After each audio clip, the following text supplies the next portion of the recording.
m'a souvent dit qu'il y a beaucoup de préjugés autour de la santé mentale.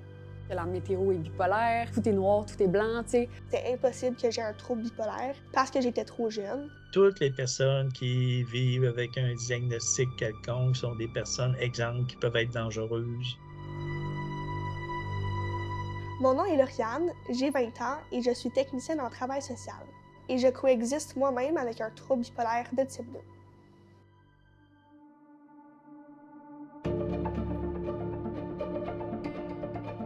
Le projet Entre deux pôles, c'est un court-métrage de type documentaire sur le sujet de la bipolarité.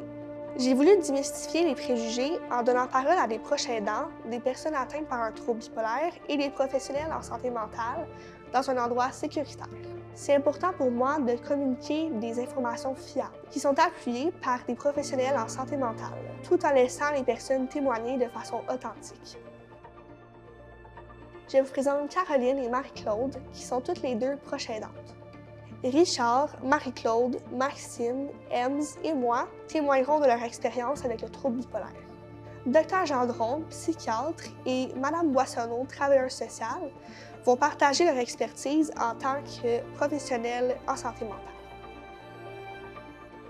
Je vais vous accompagner au travers de la vidéo en tant que narratrice. Les troubles bipolaires, qu'est-ce que c'est? Mon nom est Annie Boissonneau, travailleuse sociale et coordonnatrice à l'équipe des services psychosociaux généraux et de la crise au CIS des Laurentides.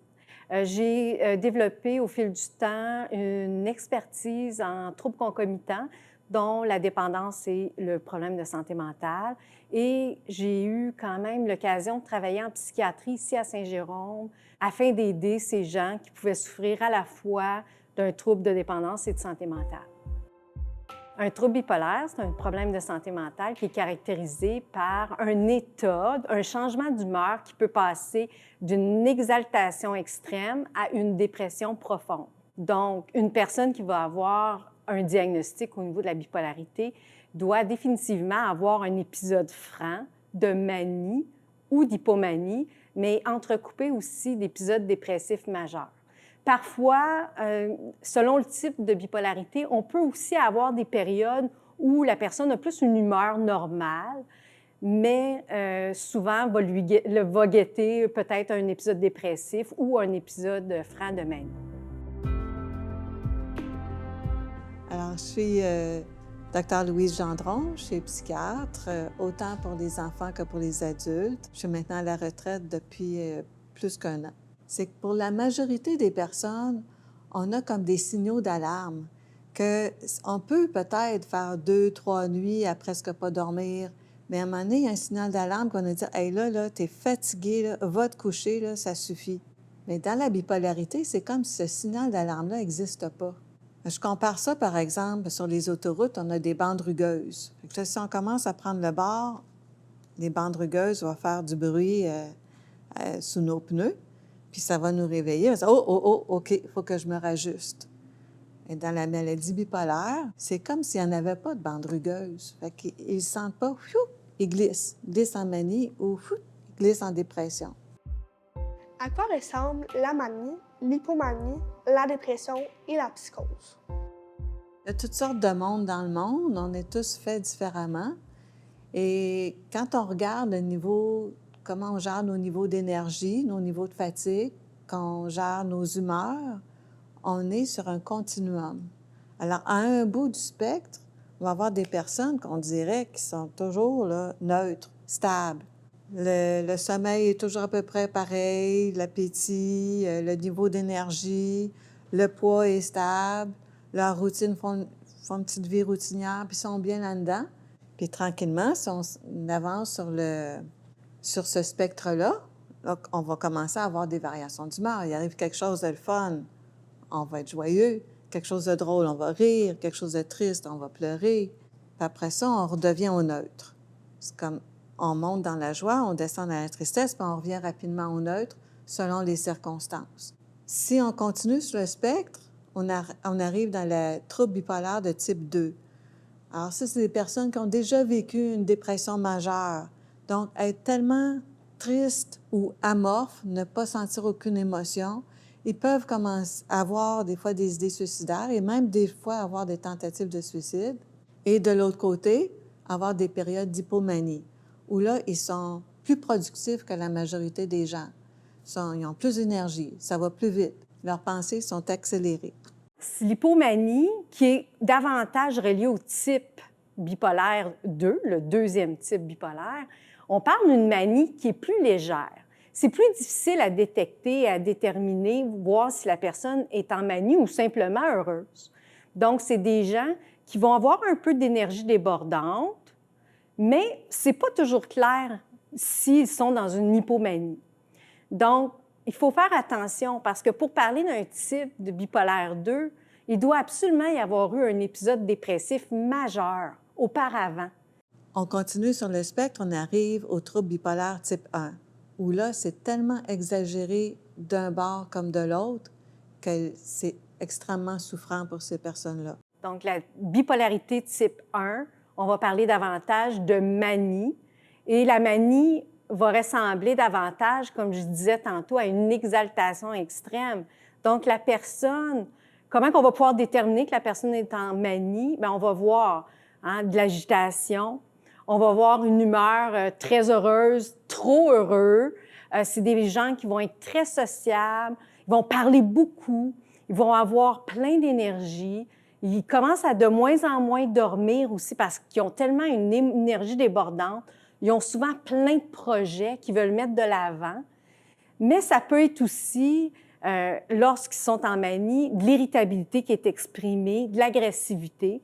Et qu'est-ce qui nous permet de reconnaître qu'une personne est en manie franche? C'est vraiment qu'il va avoir une panoplie de ces symptômes et aussi qu'ils vont éventuellement devenir désorganisés dans leur vie de tous les jours. Ils vont avoir des comportements à risque, beaucoup de consommation, beaucoup de sexualité débridée. Donc, ils se mettent à risque, ils vont conduire rapidement et souvent, ça peut mener à des conséquences importantes. Lorsque les gens sont en manie, parfois, ça peut même les amener à faire une psychose.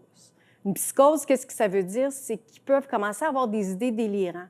Le manque de sommeil, l'agitation, fait en sorte qu'ils peuvent focusser sur quelque chose qui n'est pas nécessairement réel. Donc, ils vont tomber dans un état psychotique où est-ce qu'ils n'auront plus vraiment de contact avec la réalité. Alors, la psychose, c'est deux choses. C'est soit avoir des hallucinations, donc avoir des perceptions de choses qui n'existent pas, comme par exemple entendre des voix, se retourner, on a l'impression que quelqu'un est là qui nous parle, mais il n'y a personne. Ou encore des délires. Les délires, c'est de s'imaginer quelque chose qui n'existe pas. Fait que ces pensées-là, qui sont irréalistes, c'est des symptômes de psychose qu'on retrouve dans la bipolarité de type 1. De l'autre côté, la dépression, on parle vraiment d'un épisode dépressif majeur. Donc, les gens, une fois qu'ils sortent de leur manie, vont tomber dans un épisode dépressif majeur. Donc, on va voir des gens qui vont s'isoler beaucoup, perte d'intérêt. Ils vont faire soit de l'hypersomnie ou de l'insomnie. Donc, c'est-à-dire qu'ils vont dormir beaucoup ou à l'inverse, ils ne dormiront pas beaucoup. C'est des gens aussi qui vont perdre beaucoup d'intérêt dans la vie de tous les jours. Ils vont aussi peut-être manger trop ou pas manger du tout. Ils vont se retirer de plus en plus du monde et de leur quotidien et vont tomber souvent en rupture de fonctionnement. Il y a aussi, il ne faut pas oublier que les gens, quand ils tombent en dépression majeure, peuvent avoir des idées suicidaires. Et c'est de là l'importance d'en prendre soin de nos gens qui ont une bipolarité parce qu'on le sait que la bipolarité peut amener les gens à faire des gestes destructeurs, dont des tentatives de suicide. Et aux États-Unis, on parle d'une personne sur 5 qui vont passer à l'acte et terminer leur vie par un suicide.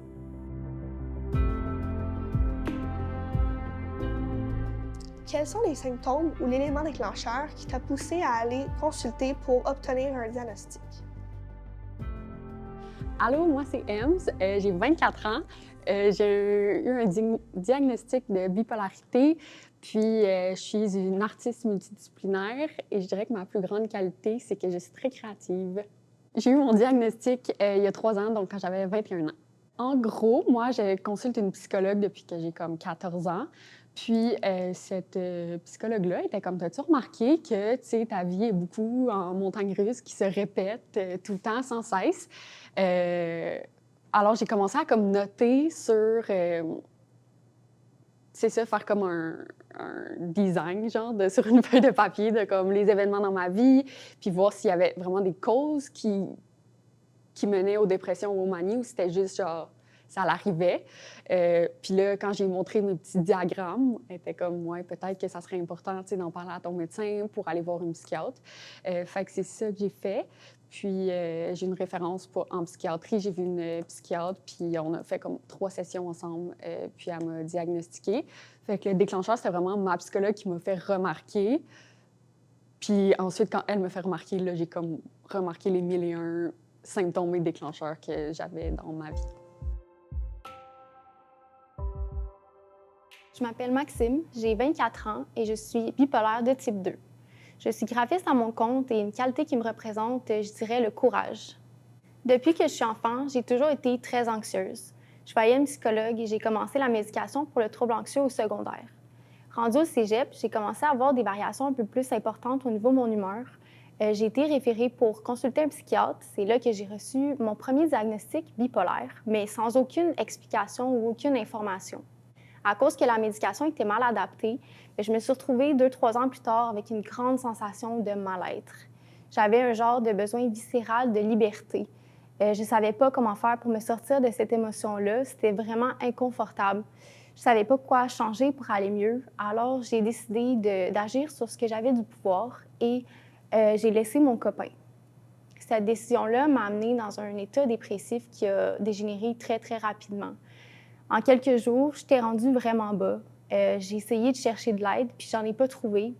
J'ai fait des appels, j'étais en crise, puis je me faisais pas prendre au sérieux. Alors, ma mère a été obligée de me reconduire à l'hôpital et j'ai été hospitalisée pour dépression et idées suicidaires. C'est là que j'ai vraiment reçu de l'aide. J'ai reçu mon vrai diagnostic bipolaire type 2 et j'ai commencé la médication appropriée aussi.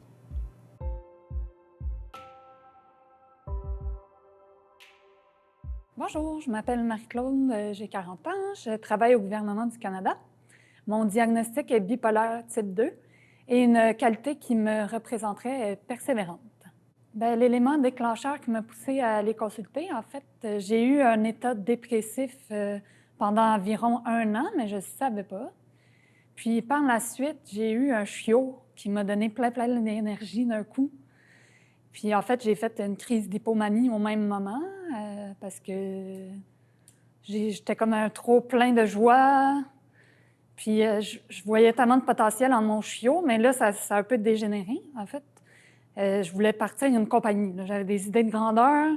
Mes idées allaient très, très, très, très vite, les idées accélérées.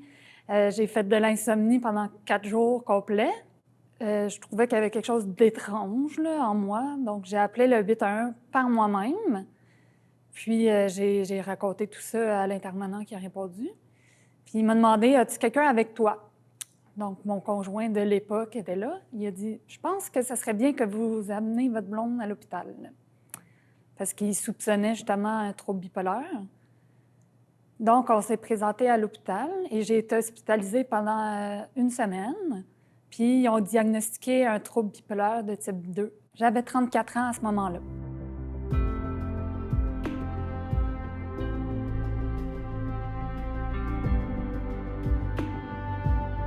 Alors, mon nom est Richard. J'ai 64 ans. J'occupe présentement un poste d'éditeur d'une revue qui s'appelle Le Partenaire à l'Association québécoise de réadaptation psychosociale. Et je m'occupe aussi du volet littérature dans un autre regroupement qui s'appelle Vox Québec. Je suis une personne qui est très, très passionnée. Je suis une personne qui, un jour, s'est retrouvée avec un diagnostic de trouble bipolaire type 1. Disons que dans mon cas, je me suis retrouvé dans un épisode de manie J'étais pas conscient que je vivais quelque chose. J'avais beaucoup, beaucoup de plaisir. Et puis, bon, c'est la police, à Moncton, au Nouveau-Brunswick, qui m'a ramassé avec les ambulanciers. Donc, quand on parle de symptômes, pour moi, c'est comme si à l'époque, c'était pas il y avait pas rien de spécial. Je vivais des moments euphoriques, je dirais, là, mais c'était, avec un cerveau, là, qui était très exalté, et si on parle de symptômes, c'est un petit peu à ça. J'avais une surdose d'énergie, j'avais pas besoin de dormir, c'était très, très particulier. Je me suis retrouvé en phase de manie, et ensuite en psychose. Et puis la psychose, ben, là, c'était comme si je me retrouvais en dehors de la réalité, mais c'était aussi, j'étais très bien là-dedans. Je vivais des moments où je me suis retrouvé en délire mystique. Alors, c'était un délire mystique, mais c'est un peu comme si, par exemple, je me prenais pour Dieu. Et puis après ça, ben, ça a été les phases dépressives très importantes, donc 3 phases dépressives dans la même année. Ce qui était, ça a été très, très difficile à vivre.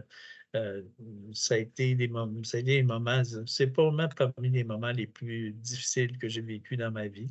Disons que je n'ai pas eu de diagnostic à l'hôpital de Moncton. J'ai plutôt eu un diagnostic, moi, en cours de route à Québec.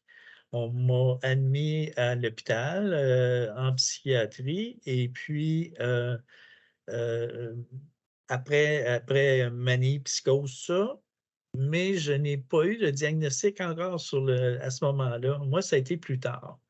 Quand j'ai fait ma première phase dépressive et que je suis retourné à l'hôpital, là, c'est officiel. Parce que là, on pouvait vraiment, on pouvait dire, OK, bon, il a vécu son high, et puis après ça, il est allé vraiment down. Tant que le down n'était pas là, ben là, à ce moment-là, on ne pouvait pas dire à l'époque, parce que là, on est dans la fin des années 90, on ne pouvait pas dire que je vivais avec un diagnostic officiellement.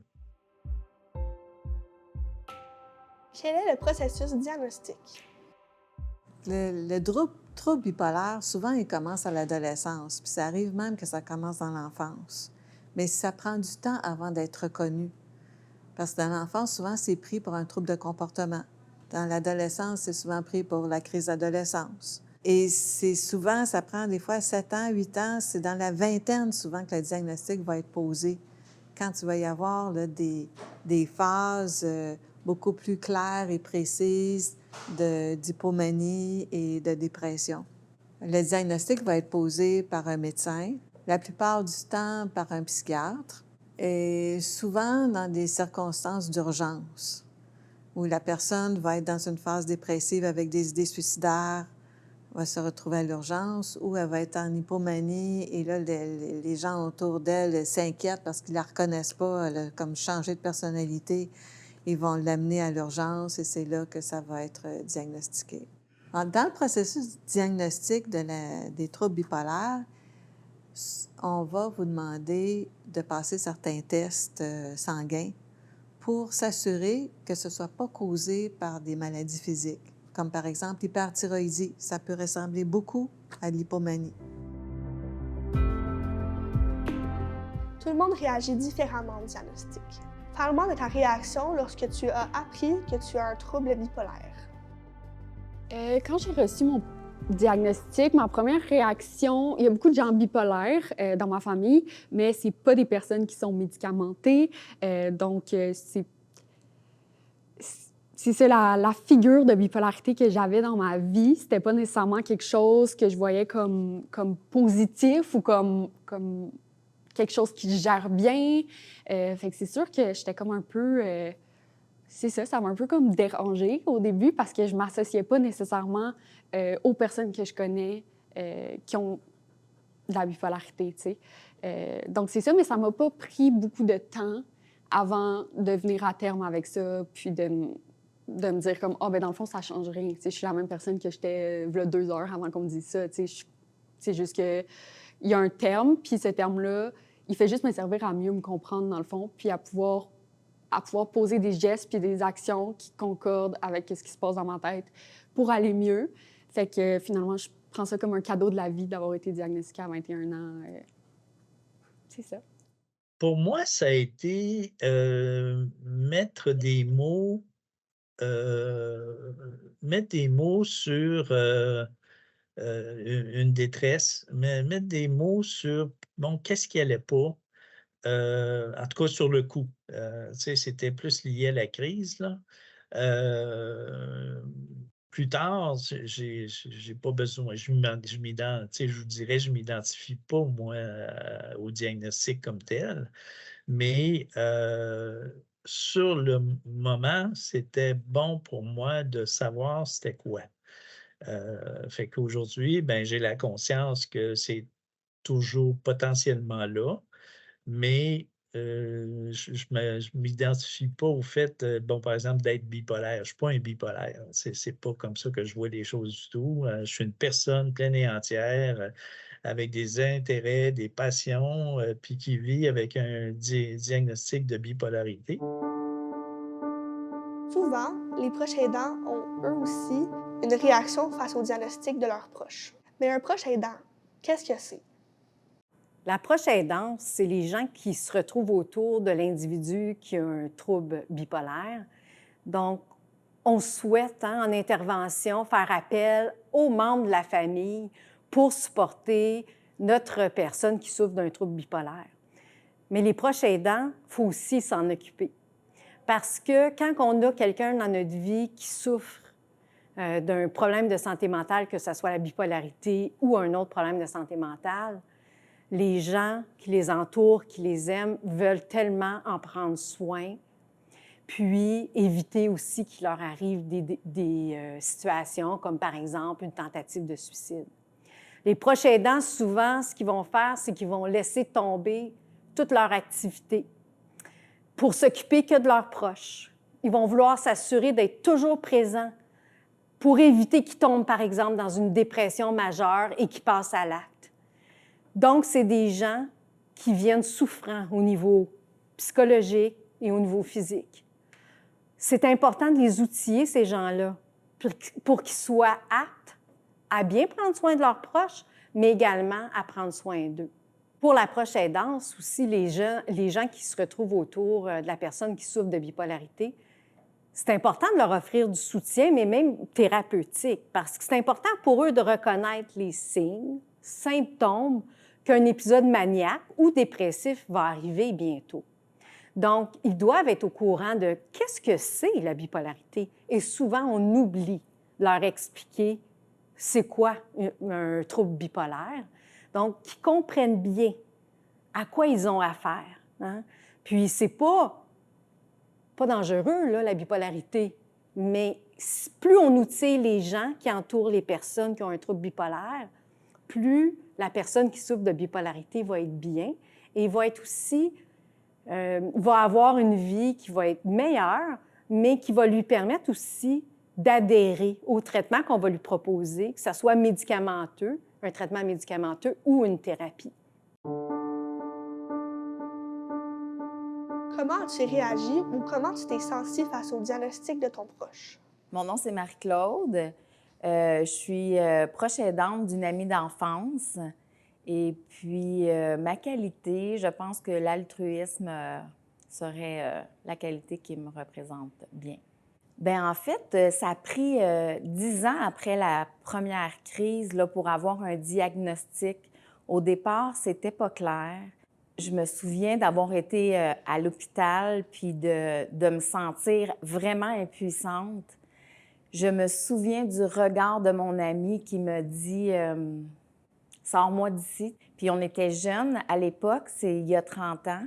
Et puis 10 ans plus tard, quand le diagnostic est tombé, bien, ça a donné une compréhension à ce qui se passait. Je pourrais pas dire que c'était un soulagement parce qu'on parle quand même de maladie mentale, mais il reste qu'au moins, on pouvait savoir vers quoi on s'en allait, puis avec quoi qu'on dealait. Je m'appelle Caroline, je suis la proche aidante de ma fille Lauriane. Et ma qualité, je suis empathique. Je me suis sentie démunie face au diagnostic.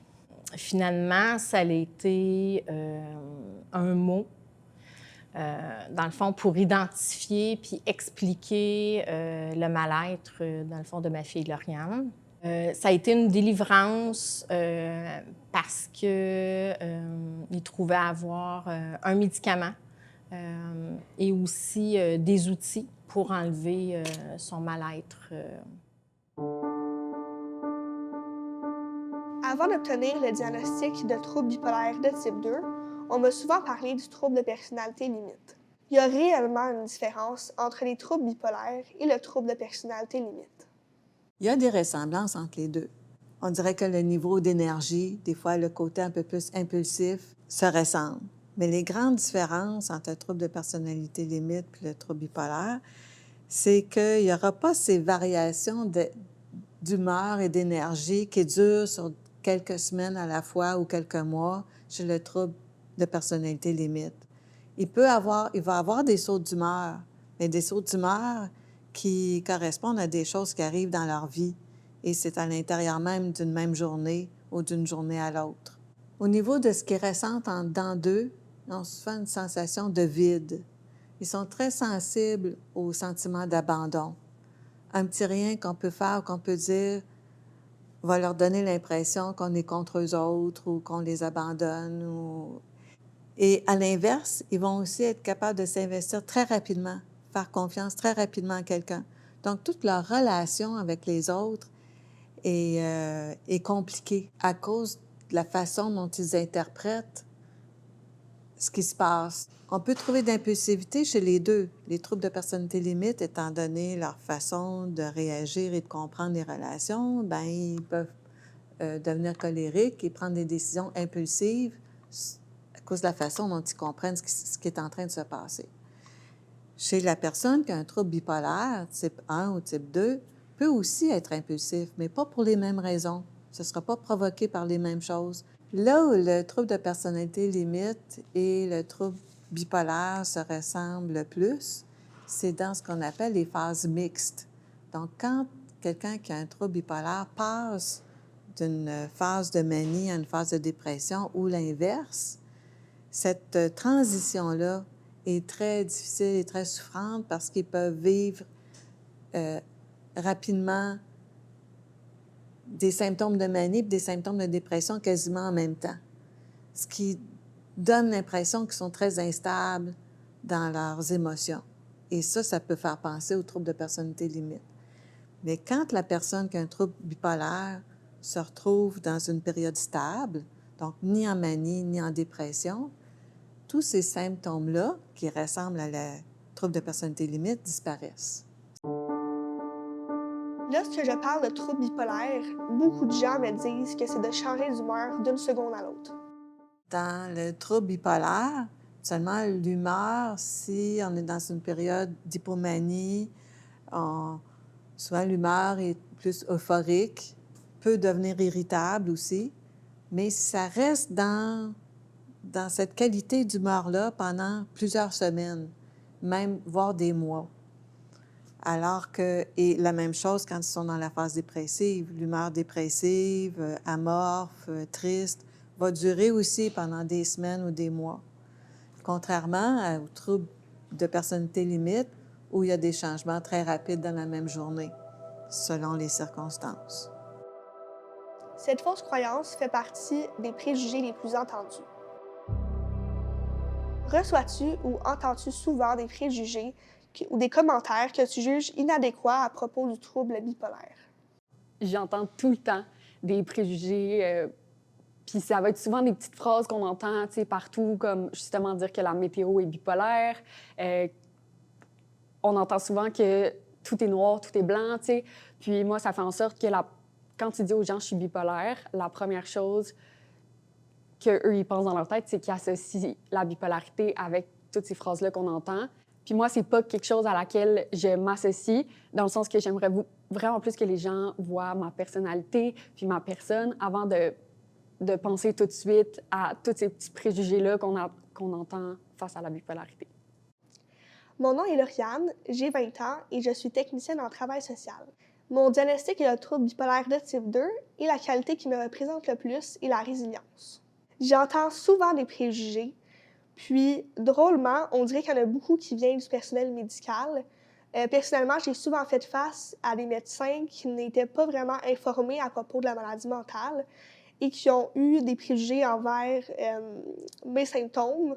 Par exemple, lorsque j'ai fait une embolie pulmonaire, en voyant les diagnostics à mon dossier, je n'ai pas eu le traitement que je devais avoir autant rapidement que quelqu'un d'autre l'aurait eu parce que le médecin disait que c'était simplement de l'anxiété, alors que ce ne l'était pas. J'entends souvent des commentaires des gens autour de moi qui ont tendance parfois à me proposer des solutions aidantes qui sont plus par rapport à des trucs naturels. Je me suis déjà fait dire par quelqu'un que je devrais peut-être faire de la visualisation et cesser ma médication pour me guérir de la bipolarité. Il y a des gens qui me demandent si j'ai fait du yoga. Oui, dans le fond, ils vont énumérer des trucs qui, oui, peuvent être aidants, mais à eux seuls, moi, personnellement, c'est pas ça qui va m'aider avec la bipolarité. Je reçois aussi beaucoup de commentaires que je juge inadéquats des gens autour de moi par rapport au fait que je suis jeune et que j'ai un diagnostic. On dirait que les gens, souvent, ils ont tendance à moins me croire parce que j'ai un trouble bipolaire à l'âge de 20 ans et que j'ai été diagnostiquée à 16 ans. Ça m'est déjà arrivé d'être face à un psychologue qui me dit à mon premier rendez-vous que c'était impossible que j'ai un trouble bipolaire parce que j'étais trop jeune, alors que la personne n'était même pas au courant de mon dossier. Et ça va aussi par rapport à la médication. Plusieurs personnes me disent « ben voyons, tu vas pas prendre ça comme toute ta vie », parce qu'on associe beaucoup la médication aux personnes plus âgées. Donc, on dirait que quand on prend la médication à un jeune âge, souvent les gens vont poser des questions ou vont poser des commentaires qui sont parfois blessants. Plus ou moins. C'est plus en fonction, je dirais, de ce qu'on pourrait appeler la maladie mentale, les troubles mentaux, par exemple. Quand il arrive un événement dramatique, il y en a régulièrement, puis c'est souvent récupéré par les médias. Cette personne-là souffrait d'un trouble mental. Ça vient me chercher parce que je me dis, c'est comme, il y a bien du monde qui vont prendre une situation puis qui vont faire en sorte que toutes les personnes qui vivent avec un diagnostic quelconque sont des personnes, exemple, qui peuvent être dangereuses. Donc, ça pour moi, c'est inacceptable. Donc, on doit vraiment faire attention quand on traite la nouvelle, et quand on la reçoit aussi. Alors, tu sais, le trouble bipolaire, dans le trouble bipolaire, il y a la dimension psychotique qui peut être dangereuse pour les autres, puis pour la personne elle-même. Exemple, si la personne vit avec une psychose, on dit qu'il y a environ 15% des personnes qui vivent avec une manie, la manie va se transformer en psychose. Ça veut dire qu'effectivement, il y a quand même un certain nombre de personnes pour laquelle la situation peut dégénérer. Les gens pensent que c'est propre uniquement à la schizophrénie ou d'autres types de pathologies. Au niveau du trouble bipolaire, c'est effectivement possible, mais c'est rare aussi en même temps. Si on parle de violence, par exemple, les gens qui vivent avec des enjeux de santé mentale, dont le trouble bipolaire, sont souvent beaucoup plus victimes de violence que des gens qui vont déclencher la violence. Alors, puis quand on ajoute par exemple, de la toxicomanie, quand on ajoute des enjeux de consommation, aux États-Unis, quand on ajoute un enjeu, par exemple, de port d'armes à feu, là, à ce moment-là, on peut déraper, là. J'entends souvent que vivre avec un trouble bipolaire a des impacts sur la vie sociale de la personne qui a le diagnostic. Juges-tu que tes relations amicales, familiales ou amoureuses sont parfois plus difficiles à vivre à cause de ton trouble bipolaire? Je trouve que ça l'affecte beaucoup mes relations, pas nécessairement négativement, dans le sens que je pense que ça a déjà été négatif, mais une fois que tu apprends comment ta tête marche, comment toi tu marches, tes réactions face à certaines situations, puis que tu es capable de le communiquer, puis d'aborder ces sujets-là qui sont un peu plus difficiles, je pense qu'à ce moment-là, ça l'amène juste du positif parce que ça fait que tu es une personne qui communique beaucoup plus que la moyenne. Pour moi, la façon que je le vis, c'est que présentement, je ne vois pas beaucoup d'impact sur mes relations parce que je suis stable et je me sens vraiment bien. Par contre, lorsque j'étais plus jeune, j'ai fait face à des hospitalisations en pédopsychiatrie et quand j'étais dans des épisodes dépressifs ou d'hypomanie, j'avais tendance parfois à avoir des comportements qui pouvaient être dérangeants pour mes proches. Parfois, la grande irritabilité puis l'impulsivité que j'avais pouvaient vraiment impacter les gens autour de moi. Parfois, c'est comme si j'avais pas de filtre puis que je disais tout ce qui me passait par la tête, puis parfois, ça pouvait vraiment être blessant pour les gens autour de moi. Ça a été donc vraiment difficile plus à ce niveau-là. Je ne peux pas vraiment suivre les jeunes de mon âge, mes amis, autant que je le souhaiterais, dans le sens que pour moi, la stabilité, ça passe vraiment par une bonne hygiène de vie. Qu'est-ce qui fait que je ne suis pas capable de passer des longues nuits sans dormir ou d'aller au bar ou de boire. Puis c'est souvent des trucs que les jeunes de mon âge vont faire. Je me sens un peu limitée par rapport à ça et je vais aussi limiter parfois les sorties avec mes amis parce que la médication me rend souvent fatiguée, qu'est-ce qui fait que j'ai souvent comme pas d'énergie pour faire des grandes sorties. Mais présentement, avec la médication puis les trucs que je mets en place, je n'ai pas d'hypomanie ni d'épisode dépressif. Qu'est-ce qui fait qu'avec mon entourage, ça se passe super bien puis j'ai des vraiment belles relations que j'apprécie. Non, pas du tout. Je vais prendre, par exemple, quand j'étais à l'hôpital la première fois, mes grands amis sont tous venus me voir. Ça a été, tu sais, ça a été automatique. Mes parents, j'avais mon ex-conjointe avec mon fils aussi, alors j'ai pu, les rencontrer, mais à l'extérieur aussi de l'hôpital. J'étais bien organisé, bien tu sais, j'avais un beau réseau, là, tu sais, je l'ai toujours d'ailleurs ce réseau-là. Je reviens toujours sur l'émotion, il y a beaucoup, beaucoup d'émotions, puis de crainte aussi et de peur, tu sais, une fois que les choses commencent à bien aller, ben là, il y a toujours, bon, est-ce qu'on va employer le mot rechute? Moi, je déteste ce mot-là. Est-ce que Richard va vivre un nouvel épisode, par exemple? Tu sais, c'est quelque chose qui fait partie des craintes, et à juste titre, parce que évidemment, quand je rencontre d'autres personnes qui ont du vécu par rapport, aux troubles, bipolaires ou d'autres enjeux de santé mentale, ça revient tout le temps, ça. Est-ce que ça va revenir dans ma vie ou pas, tu sais? Je prends soin de moi, puis, tu sais, j'ai des intérêts, des passions, j'ai une belle vie affective, donc c'est bien en dehors, je dirais, du fait d'avoir un diagnostic, c'est tu sais, d'être une personne pleine et entière. Comme proche aidant, quel a été ton rôle ou quel est ton rôle présentement? Bien, en fait, au départ, là, c'était la disponibilité en tout temps. Le téléphone sonnait si mon ami était à l'hôpital. C'était, même si c'était le jour, la nuit, le soir, que j'étais en souper au restaurant, que j'avais quelque chose, je lâchais tout et je prenais vraiment le temps nécessaire pour être présente au bout du fil. Et puis, avec les années, bien, en connaissant un peu les signes précurseurs puis tout ça, bien, c'est devenu aussi, c'est comme de mettre un filet de sécurité quand il y avait des signes précurseurs qui se présentaient, d'être présente avant, après, pendant, puis après, parce que après, les gens, des fois, vont vivre un épisode d'isolement.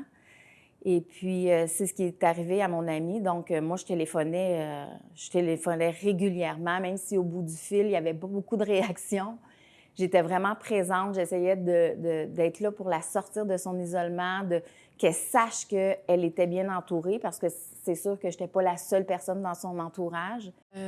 Mon rôle en tant que proche aidante, c'est d'accompagner ma fille à grandir puis à cohabiter avec la bipolarité. Dans le fond, c'est de l'aider dans toutes ses sphères de sa vie, de s'impliquer dans ses rendez-vous médicaux puis de l'aider à remplir sa boîte à outils puis de veiller à son bien-être puis à sa sécurité.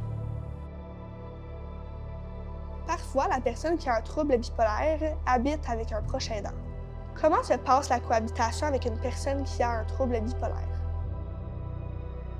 On cohabite très bien ensemble par le lien qui nous unit. On a appris à reconnaître les signes dans les moments où qu'elle se sent moins bien.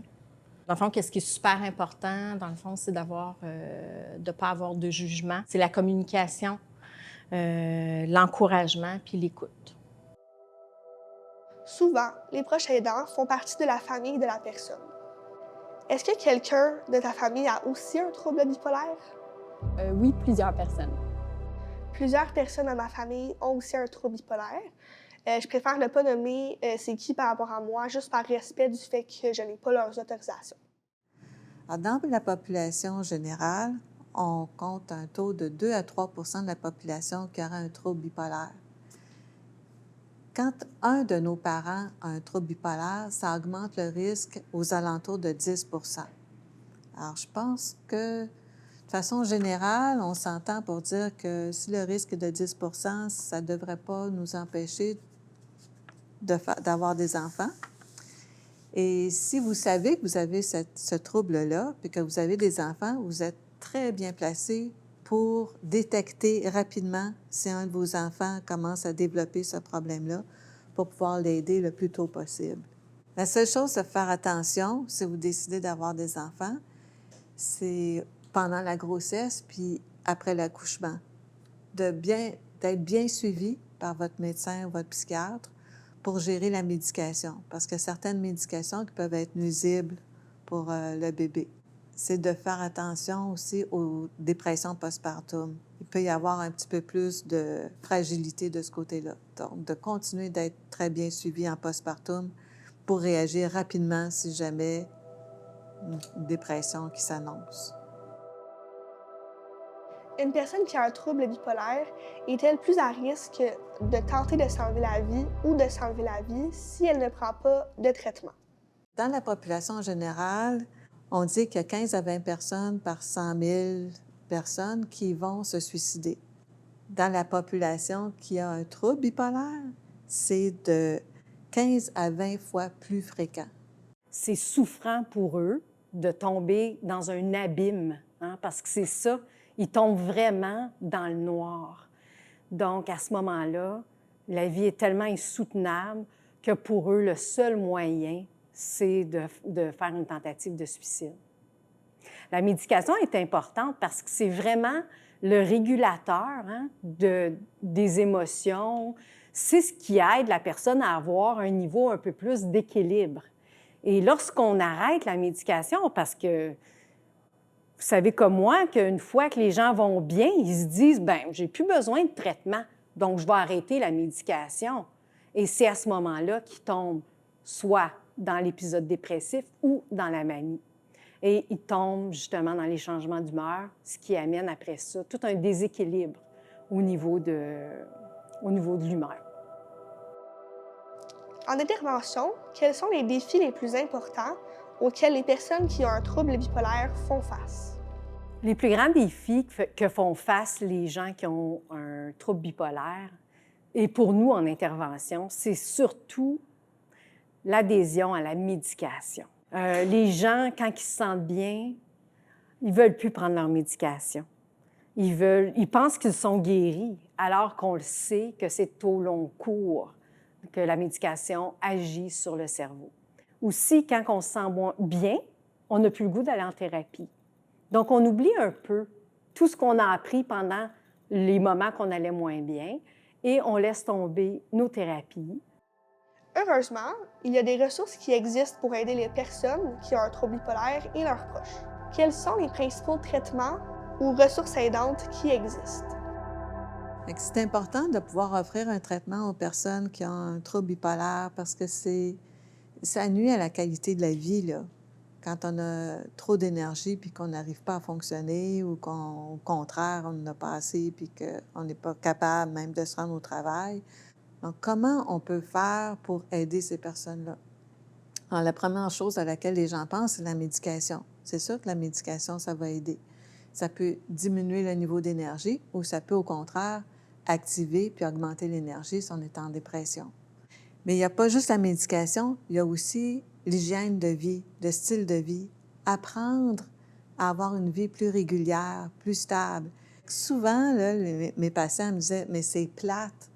Ma vie va être plate si c'est comme ça. » Mais il faut trouver une autre façon de trouver du plaisir à la vie que dans des excès de joie et d'euphorie.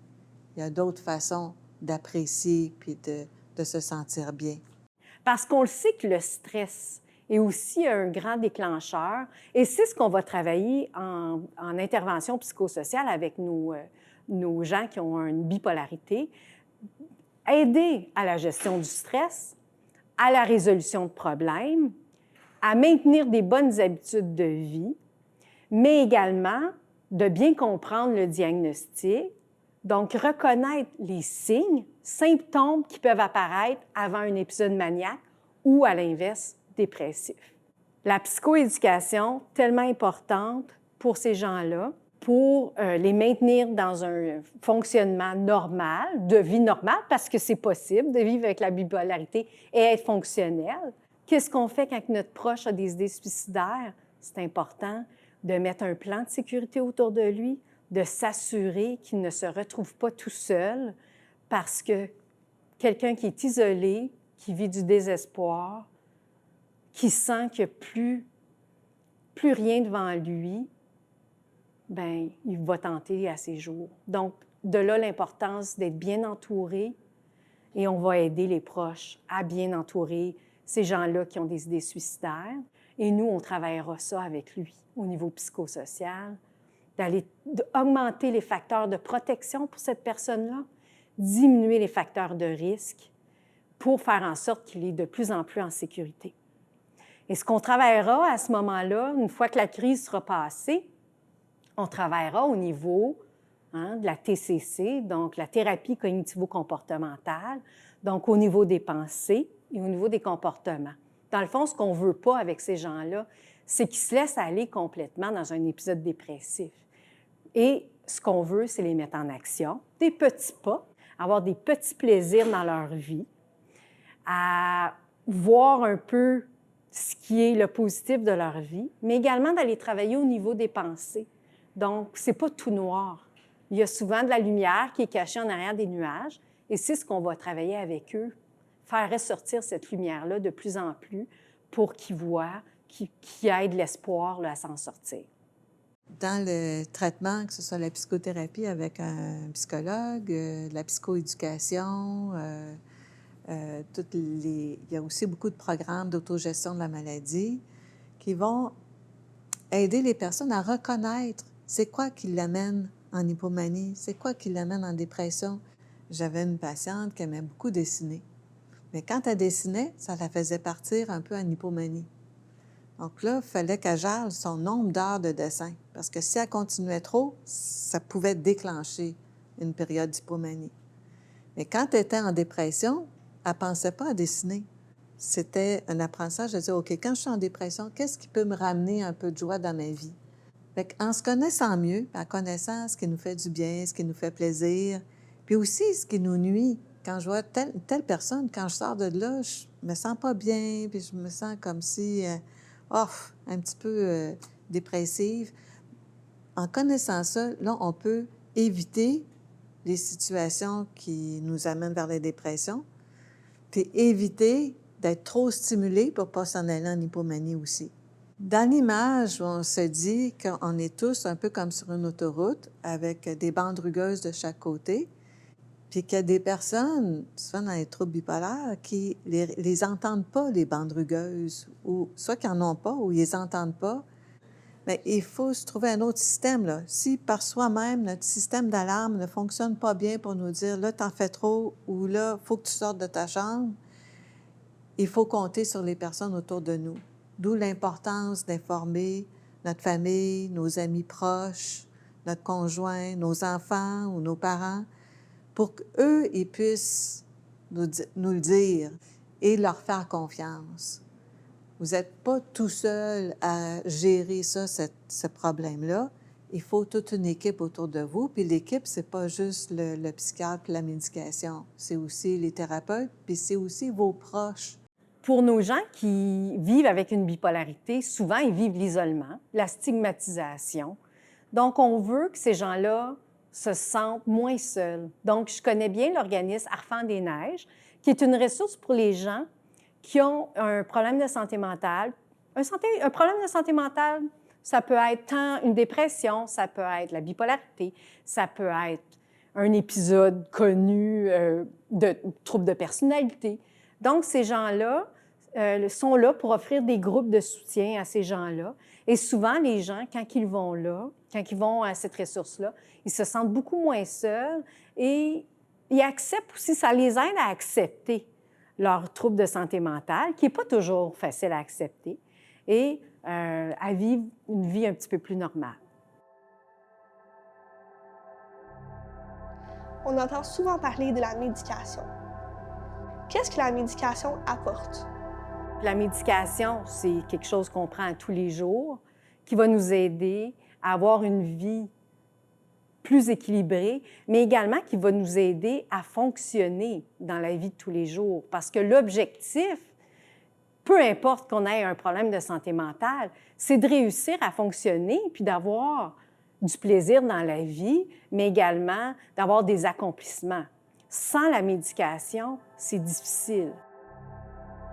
Es-tu médicamentée et as-tu un suivi psychosocial ou psychiatrique?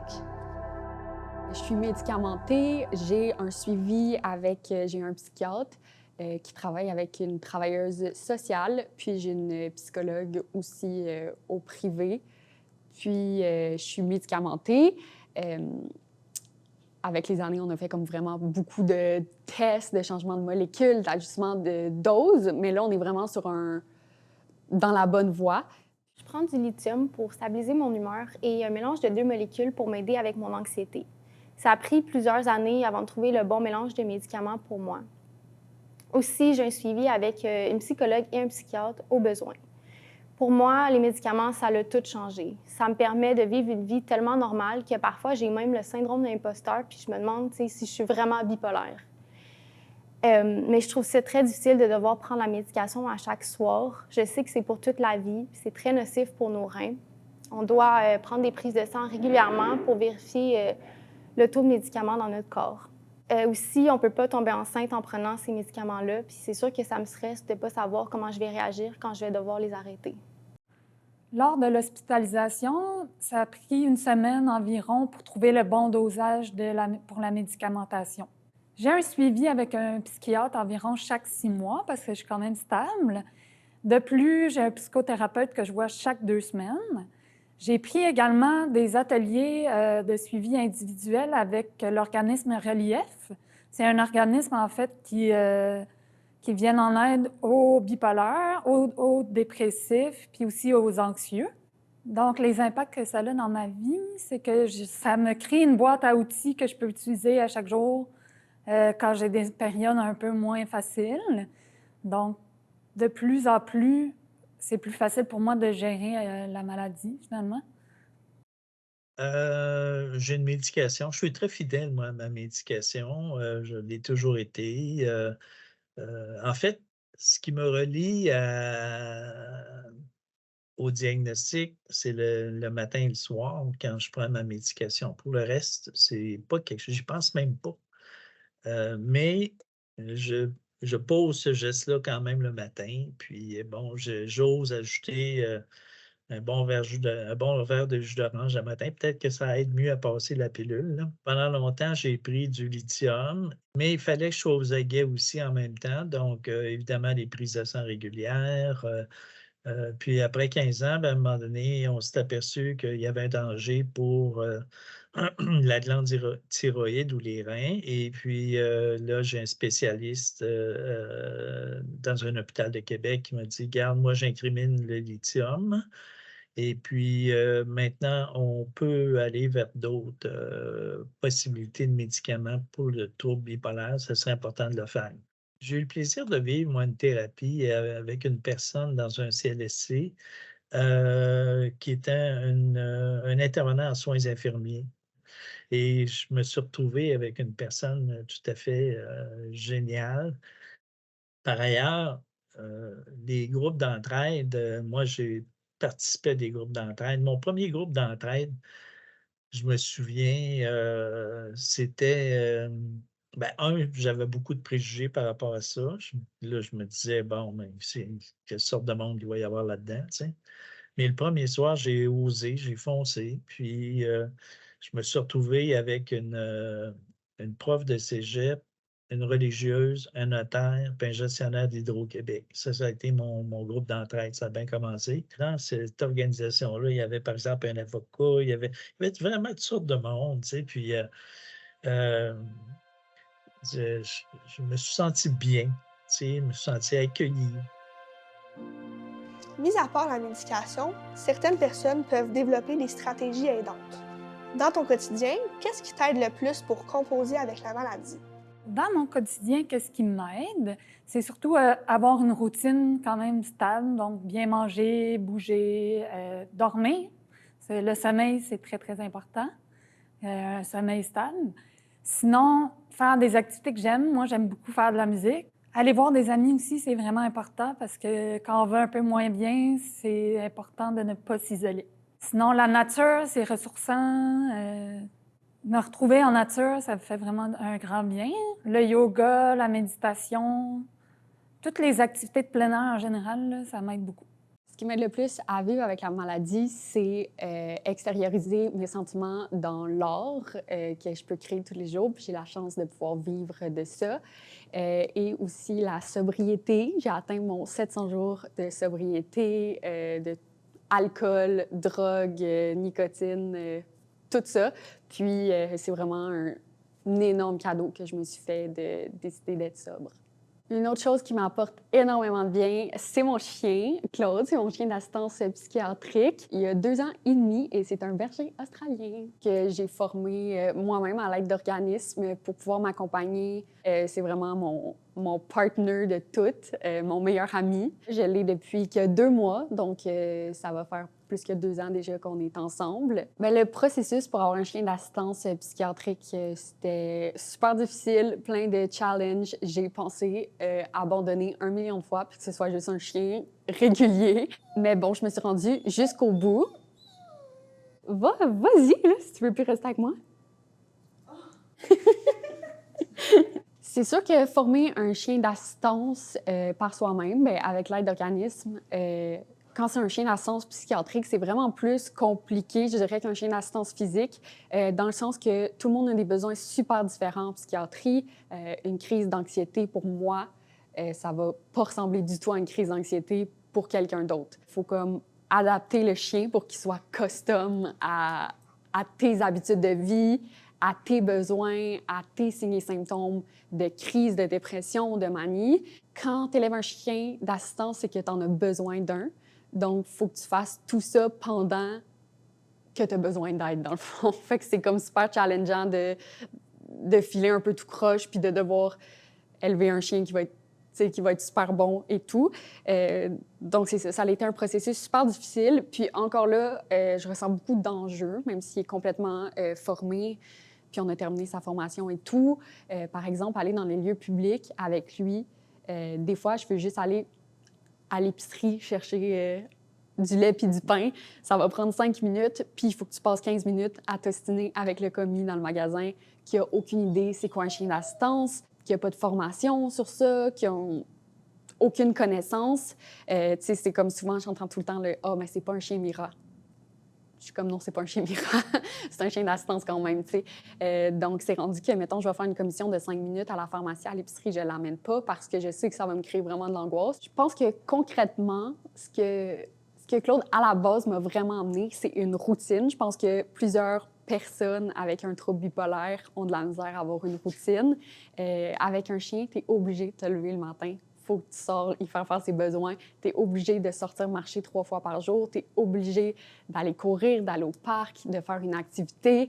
Il mange 3 fois par jour. Fait que là, tant qu'à t'installer pour faire un repas, t'es comme, ah, ben, je pourrais manger moi aussi, tu sais.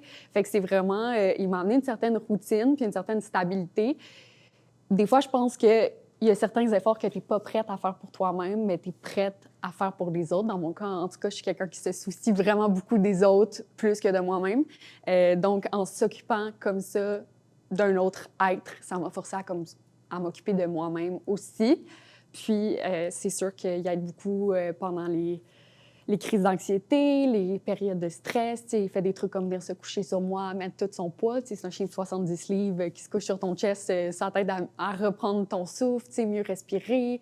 Ça fait aussi en sorte que tu n'es jamais, jamais seule. Même si je suis seule chez moi, mon copain est parti, mais je suis jamais seule. Claude est tout le temps avec moi. Puis c'est un amour inconditionnel. Là. Il n'y a jamais personne qui va être autant content de te voir quand tu te lèves le matin puis quand tu rentres à la maison. Selon toi, quelles sont les attitudes aidantes que tes proches peuvent avoir pour te soutenir? Je pense que les attitudes les plus aidantes des gens autour de moi, c'est vraiment la compréhension, l'empathie, de pas peut-être réagir trop fort à mes réactions, de vraiment être, je pense, dans l'ouverture, la communication. C'est vraiment ça l'important, de garder son calme. Moi, ça me fait garder mon calme. Puis, c'est ça, je pense que de comprendre, au fond, ou d'essayer de comprendre, au moins, c'est la plus belle chose puis la plus belle attitude que tu peux avoir parce que ça laisse place à la communication. Puis la communication, c'est la base de toute belle relation qui fonctionne. Premièrement, c'est sûr que les proches qui ont tendance à s'informer sur c'est quoi le trouble bipolaire, ça m'aide grandement parce que je me sens mieux comprise et j'ai pas l'impression que je dois justifier les choses que je vis au quotidien. Je trouve que c'est bien que les gens autour de moi aient un certain détachement, dans le sens que les comportements que j'ai déjà eus sont causés par la maladie et ça ne me définit pas moi. Donc, je pense que cette distance-là entre le diagnostic puis ma personne, je trouve ça vraiment agréable. Ça fait que je me définis pas comme le diagnostic. Une autre chose que j'apprécie beaucoup, principalement par ma mère qui est plus proche de moi, c'est qu'elle soit attentive à mes symptômes. Parce que dans le passé, c'est déjà arrivé que j'ai fait une hypomanie, mais que moi, je m'en rendais pas compte. Donc, j'apprécie que les gens autour de moi soient attentifs aux symptômes puis qu'ils soient capables de communiquer avec moi sur leurs observations qu'ils font. Les proches aidants aussi ont parfois besoin de soutien. Pour les proches aidants, on a plusieurs ressources dans les Laurentides, mais le Halte des proches est une ressource combien formidable qui permet justement aux parents qui vivent avec soit un conjoint ou un enfant qui a un problème de santé mentale, ils peuvent se présenter là et avoir également un groupe de soutien ou juste aller parler avec un intervenant. Ils sont soutenus, compris.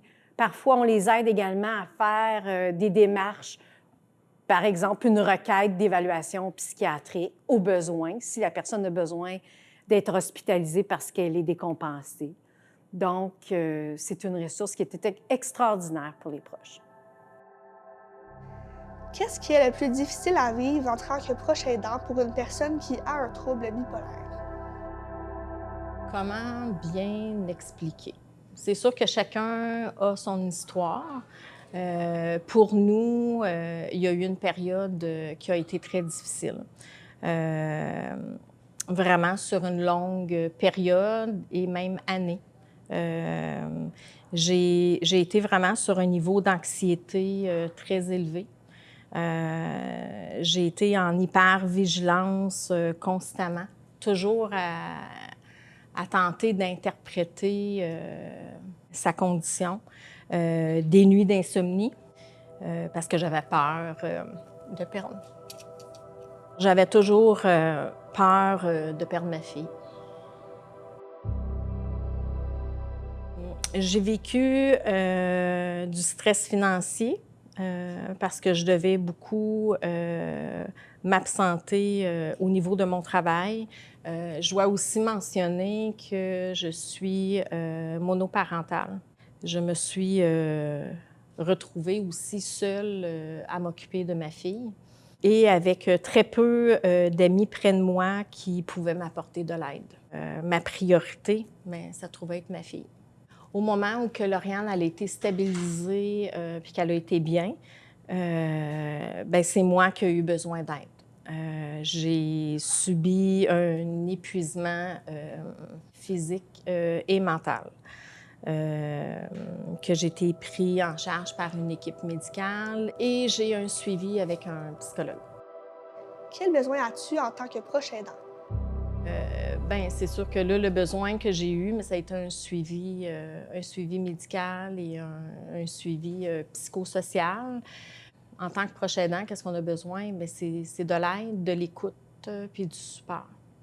Bien, qu'est-ce qui m'a aidée, dans le fond, à bien comprendre Lauriane? Bien, ça a été vraiment de l'accompagner à ses rendez-vous médicaux, de poser des questions à la pédopsychiatre, autant au travailleur social, puis de faire de la recherche puis de la lecture sur la bipolarité. As-tu déjà utilisé des services ou des outils pour faciliter les moments plus difficiles avec ton proche? Ben oui, j'ai décidé de consulter, moi, personnellement, comme outil pour essayer de traverser les moments difficiles parce que c'est difficile de voir son ami être dans la souffrance puis dans la détresse. Donc, l'impuissance, la culpabilité est très présente dans ces moments-là. Donc, je suis allée chercher de l'aide pour moi, pour garder l'équilibre, pour pouvoir garder la force d'être présente puis de pouvoir soutenir là, de la bonne façon. Qu'il faut faire confiance aux professionnels, qu'il faut faire confiance aussi aux équipes médicales parce qu'on a chacun notre responsabilité, puis ces gens-là sont en soutien à ces personnes-là.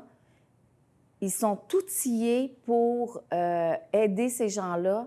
Donc, de savoir qu'on n'est pas toute seule, puis de pouvoir aller chercher, puis de référer aux bonnes personnes. Oui, j'ai utilisé beaucoup de services, des services de psychologue, travailleur social, pédopsychiatre, et je veux rajouter que je me suis toujours battue. Je n'ai jamais lâché pour que ma fille reçoive des services et des suivis. Je dois vous dire que la dernière pédopsychiatre a été super importante dans le cheminement de ma fille, ainsi qu'une psychoéducatrice qui s'appelle Annick, qui a changé et apporté énormément de positif dans nos vies. Même si la bipolarité apporte un lot de défis, c'est possible d'en retirer du positif.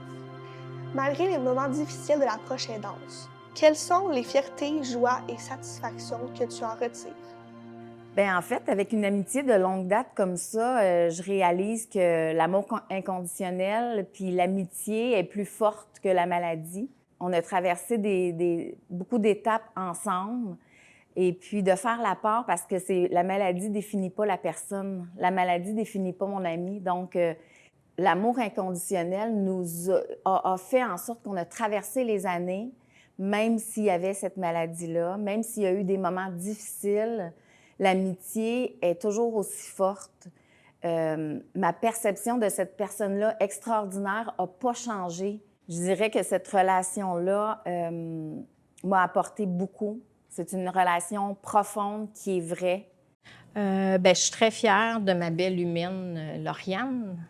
Elle a une belle boîte à outils avec un sens d'observation puis une connaissance d'elle qui fait qu'elle a un bel équilibre puis qui lui permet de poursuivre ses objectifs de vie. J'ai toujours su que ma fille avait un énorme potentiel à l'intérieur d'elle. Nomme quelque chose de positif que le trouble bipolaire t'a appris ou a mis sur ton chemin. Le trouble bipolaire m'a appris tellement beaucoup de choses sur ma personne. Je pense que ça m'a aidé à comprendre tellement juste d'aspects de ma vie, comment mon cerveau fonctionne. Ça m'a appris à, je pense, assumer un peu les parties un peu crazy, folle de moi-même, d'assumer mes émotions. Ça m'a tellement apporté de points positifs.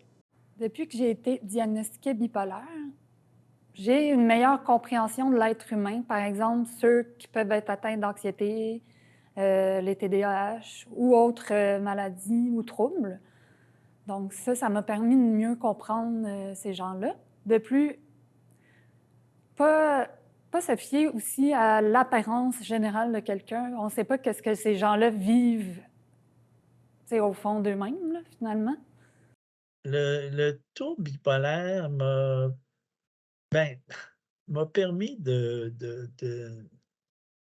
transcender une expérience négative en une expérience positive. J'ai jamais senti que je devais accepter, moi, une maladie, mais je l'ai apprivoisée. J'ai appris à vivre avec. Tout le monde vit ou va vivre des souffrances dans la vie. Bon, ben, tu sais, j'ai compris que la souffrance prenait toutes sortes de visages. Mon beau-père, à l'époque, vivait avec un diabète très sévère. Il était amputé d'une jambe, il était amputé du pied de l'autre jambe. Il y avait un sac parce qu'il y avait un cancer du côlon. Puis, ce qu'on me disait, c'est si tu veux rencontrer quelqu'un à l'île aux grues qui aime la vie puis qui fonce dans la vie, ben va rencontrer Guy. Ce que j'ai vécu m'a amené ailleurs, donc à côtoyer la souffrance de d'autres personnes, mais une souffrance transcendée. Tu sais, une souffrance que des gens ont pris, puis qui en ont fait vraiment quelque chose de positif dans leur vie. La bipolarité a mis beaucoup de choses sur mon chemin. Premièrement, j'ai l'impression qu'avoir eu un cheminement assez difficile avec la bipolarité m'a donné l'envie d'aider les autres comme moi, j'ai pu recevoir cette aide-là actuellement, mais aussi dans le passé, par des travailleurs sociaux, mais aussi par plusieurs autres intervenants. Donc, ça m'a donné l'envie d'aider les autres. Puis, je suis vraiment reconnaissante de ça parce que présentement, je fais quelque chose que j'adore, le travail social, ça me motive. J'adore ce que je fais, donc pour moi, c'est vraiment positif. La bipolarité m'a aussi aidée à avoir une meilleure connaissance de moi-même. C'est certain qu'avec toutes les thérapies puis toutes les épreuves que j'ai traversées, j'ai vraiment appris à avoir un regard sur moi-même, puis d'avoir vraiment une meilleure connaissance, ce qui fait que c'est facilitant à plusieurs niveaux dans ma vie personnelle, tant que professionnelle. Je suis vraiment impliquée dans plusieurs projets, dont celui-là que j'ai créé, mais j'ai aussi participé à des podcasts et à des articles dans le journal pour déconstruire et faire beaucoup de sensibilisation. Le trouble bipolaire m'a appris la chose la plus importante que je connaisse. C'est que la vague passe. Elle passe toujours. Les hauts, les bas, les émotions, ils finissent par passer. Il y a des vagues qui sont plus longues, des plus grosses. Il y en a aussi qui éclaboussent beaucoup, mais ils finissent toutes par s'écraser et passer. Moi, il y a plusieurs choses que j'aimerais partager avec les gens qui visionnent cette vidéo. Et j'imagine que les participants aussi. Si tu pouvais choisir une chose que tu aimerais que les gens sachent sur le trouble bipolaire, qu'est-ce que ce serait? Bien, en fait, que les gens n'aient pas peur de cette maladie-là, que les gens n'aient pas peur de ces personnes qui sont atteintes de la maladie parce que la maladie ne définit pas l'être extraordinaire souvent que ces gens-là sont. Puis ces personnes-là peuvent réaliser de grandes choses. Ils ont des qualités incroyables. Et de voir ça plus que de laisser teinter la personnalité de la personne par la maladie. Ce que j'aimerais que les gens sachent, c'est que de ne pas voir ça peut-être comme une maladie, mais vraiment plus comme une façon de fonctionner. c'est comme, j'ai vraiment l'impression que c'est comment mon cerveau a été construit, puis que chaque personne est unique, puis ça fait en sorte que je suis unique autant que toutes les autres personnes sont uniques. Puis de ne pas voir ça immédiatement avec comme une connotation négative, de vraiment apprendre à connaître la personne en profondeur avant tout. Parce que si, mettons, j'avais pas mentionné que j'avais un trouble bipolaire, tu n'aurais pas deviné. Ce que j'aimerais que les gens sachent sur le trouble bipolaire, c'est que c'est possible d'avoir une vie normale si on a un bon suivi, une bonne médicamentation. Puis aussi, n'hésitez pas à demander de l'aide si vous en avez besoin. Quand on a des périodes plus difficiles, c'est pas dans le fond de la mauvaise foi ou de la paresse, c'est vraiment une incapacité. Par exemple, on ne trouve pas l'énergie, des fois c'est difficile de juste prendre une douche ou se nourrir. J'aimerais que les gens sachent que le trouble bipolaire, ce n'est pas de changer d'humeur rapidement d'une seconde à l'autre selon les événements qu'on vit dans une journée. J'ai rencontré plusieurs personnes qui travaillent dans le milieu médical ou de l'intervention qui ont pu porter des jugements en voyant le dossier que j'avais. J'aimerais que ces personnes-là et celles qui portent des jugements sachent que je ne suis pas un trouble bipolaire, j'ai un trouble bipolaire. Puis juste cette nuance-là fait vraiment une énorme différence, surtout dans le jugement qui est apporté. Qu'ils sont des personnes comme les autres, qui peuvent vraiment tout faire sans contrainte, avec les bons moyens. On dit c'est médication, thérapie et hygiène de vie. L'élément que j'aimerais que les gens sachent, c'est que oui, on entend une terminologie qui a l'air dramatique, mais dans la majorité des cas, les gens peuvent se rétablir. Ça, c'est ce que j'aimerais que les gens retiennent au niveau si on parle spécifiquement du trouble bipolaire, là, c'est ce que j'aimerais que les gens retiennent. Oui, si on regarde ça, de façon globale, il y a des gens qui peuvent arriver même à se suicider parce que, par exemple, la phase dépressive est trop intense, puis ça revient trop souvent. Ça peut arriver. Mais il y a toutes sortes, ça se vit de toutes sortes de façons. J'ai réussi à vraiment transcender l'expérience, puis je pense que j'ai réussi à faire quelque chose de positif. C'est ça qui était le plus important, là. Je voulais, mais ça ne s'est pas fait de façon automatique. Ça n'a pas été rapide non plus. Puis ça s'est transformé en écriture aussi. Ça, c'est quelque chose. De prendre, par exemple, des moments comme ça, puis les transformer en écrit, mais en écrit d'espoir. C'est quelque chose de vraiment intéressant. Au niveau du langage, c'est de toujours penser aux mots, d'avoir des mots respectueux, d'avoir des mots où on tient compte de la personne d'abord, la personne dans sa globalité. C'est les vieux termes du réseau de la santé, usagers, utilisateurs de services, autant que possible, je pense, les éliminer. Vraiment de passer à quelque chose de positif, de respectueux. Toujours se dire, bon, ben, si moi je portais une petite jaquette bleue sur un département de psychiatrie, comment est-ce que j'aimerais être considéré? Puis de mentionner des mots comme ça. Je pense que ça pour moi, c'est très précieux. Puis je pense qu'il faut faire cet exercice-là. Je pense que c'est important que nos organisations de tout type ont avantage à faire ça.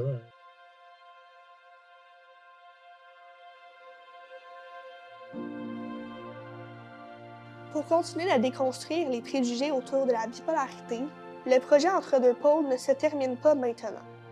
Je m'engage à continuer d'informer les gens sur la bipolarité. Je publie des informations à la communauté sur la page Facebook du projet. Je souhaite remercier Richard, Maxime, Caroline, Marie-Claude, Ems et son chien d'assistance psychiatrique, Claude, Marie-Claude, Dr Gendron et Annie Boissonneau pour leur confiance et pour avoir accepté de témoigner. Je souhaite remercier les commanditaires qui ont été très nombreux. Grâce à eux, plusieurs choses ont pu être faites, dont donner des cadeaux aux participants, donner des cadeaux de tirage lors de la soirée de prédiffusion de la vidéo, mais aussi pour tout ce qui est en lien avec la préparation du projet.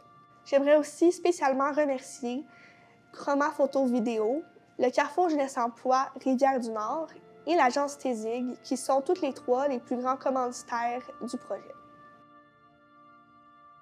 Moi, c'est Alex. Je suis chargé de projet au Carrefour Jeunesse Emploi Rivière-du-Nord. J'ai contribué à la réalisation du projet court-métrage entre les deux pôles parce que mon rôle, c'est de soutenir le développement de projets qu'entreprennent nos jeunes. Au CGA Ariane, on offre plusieurs services.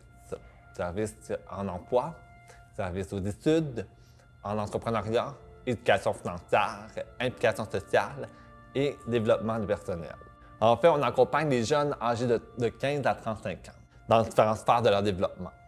Tu as besoin d'aide quant à ton avenir? Viens nous voir, on est facilement accessible.